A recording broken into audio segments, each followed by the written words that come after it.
Because breakup pain is so intense, it's natural to ask yourself, how can I get rid of this pain as quickly as possible?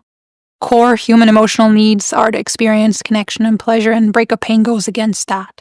Common idea many people have at this point is, let me replace my ex. I'm feeling lonely and rejected. What I need is company and reassurance. However, this strategy often backfires. Stay tuned to learn why and what to do instead.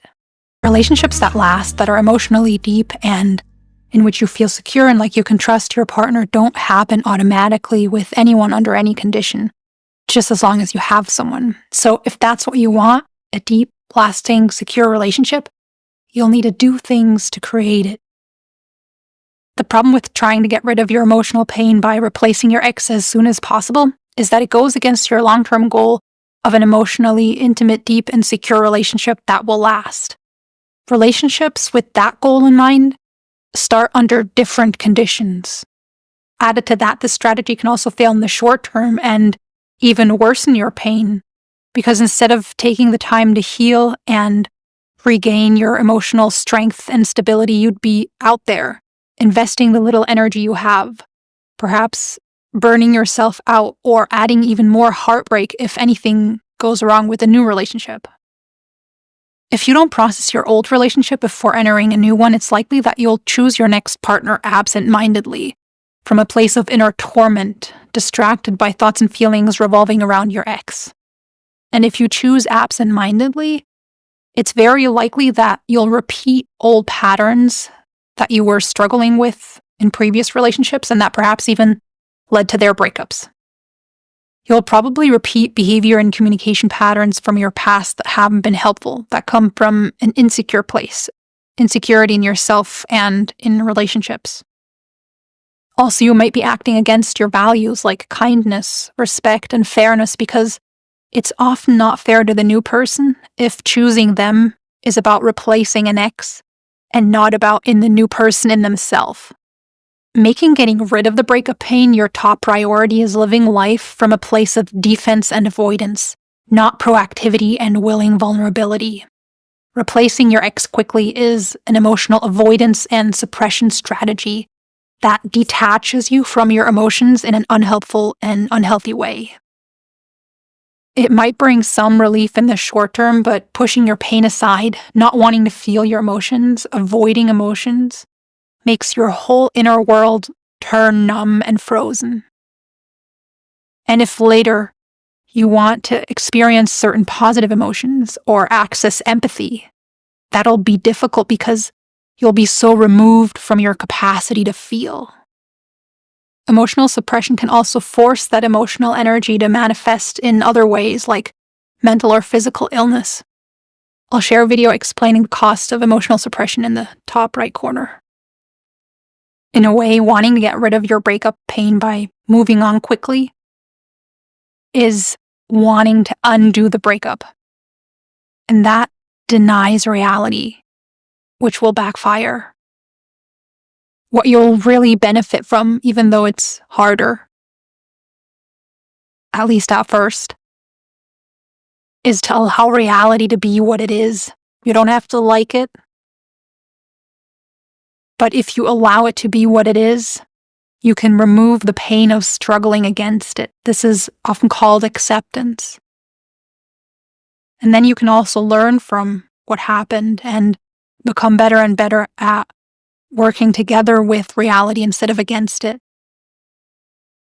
People often ask how long this process of reorientation, healing, and change will take after a breakup before they'll be ready to date again. I'll mention some of the time frames I've heard, but first I want to say that I don't think this is an important piece of information. It makes it sound like it's just about waiting a certain amount of time. But if you were really to just wait, you could spend a whole lifetime waiting and never get to the point of being ready for the kind of relationship you want and need. It's not about waiting, it's about healing, processing, reflecting, learning, growing, and acquiring new relationship skills. And how long that takes depends on your individual story.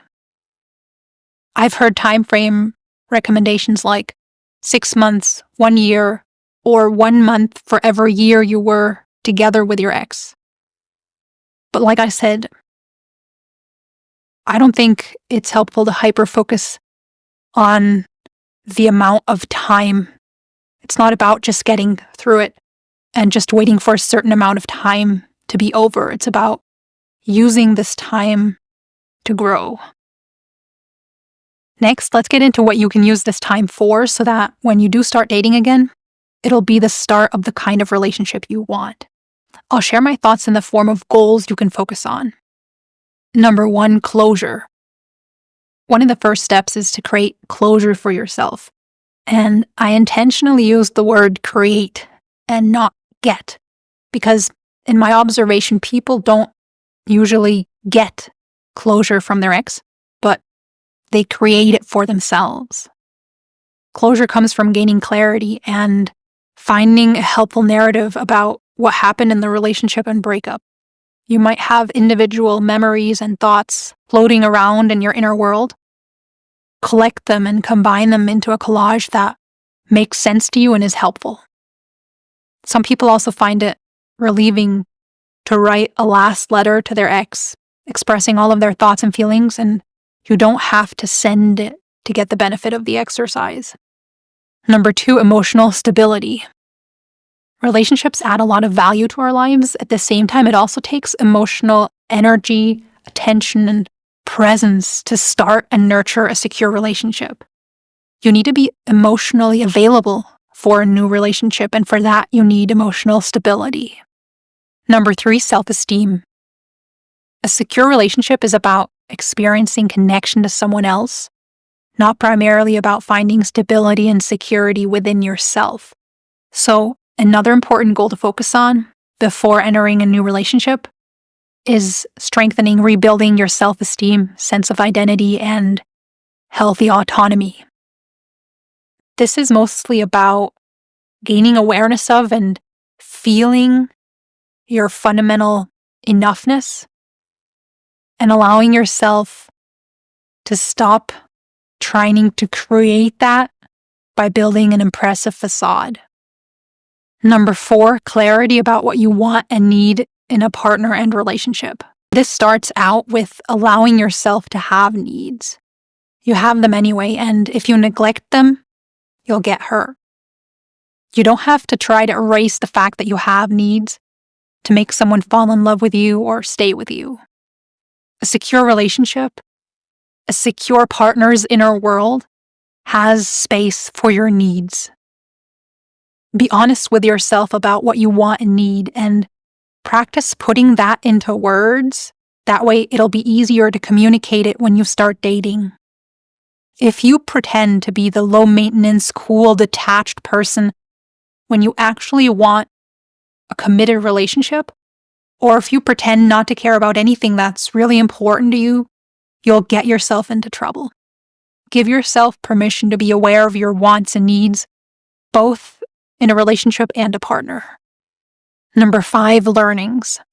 Reflect on what you've learned from previous relationships, about the kind of people you usually choose to be in a relationship, or the kind of people you allow to choose you as a partner, your own attachment style, and other psychological and behavioral patterns. What does this mean for the next kind of person you want to choose as a partner? And your own growth potential when it comes to your inner world and relationship behavior. Number 6, new inner and relationship behavior. Learn new helpful ways of self-leadership. Learn to take care of yourself and your emotions. Figure out what matters to you and helps you, and find space for that in your life. Learn about relationship skills and practice communicating in these ways with friends and family. You don't have to wait for a partner to be the kind, loving, and caring person you want to be once you're in a relationship again. You can start with that right now, which will help you feel better and get practice. I'd like to encourage you to approach these goals in a calm and steady pace. Take it step by step. You've got this. 2 extremes that aren't helpful are avoiding the whole process or approaching it obsessively. I've talked about the negative consequences of avoiding at the beginning of the video. To those leaning towards the obsessive route, you don't have to do this perfectly. Good is enough. Traces and memories of your breakup will always remain with you, and you'll probably notice an unhelpful train of thought passing through your mind from time to time. That's just the way the human mind works. Can't completely get rid of negative or resentful flare-ups. What you can learn, though, is to recognize these thoughts for what they are, unhelpful, and not board the train every time it passes by.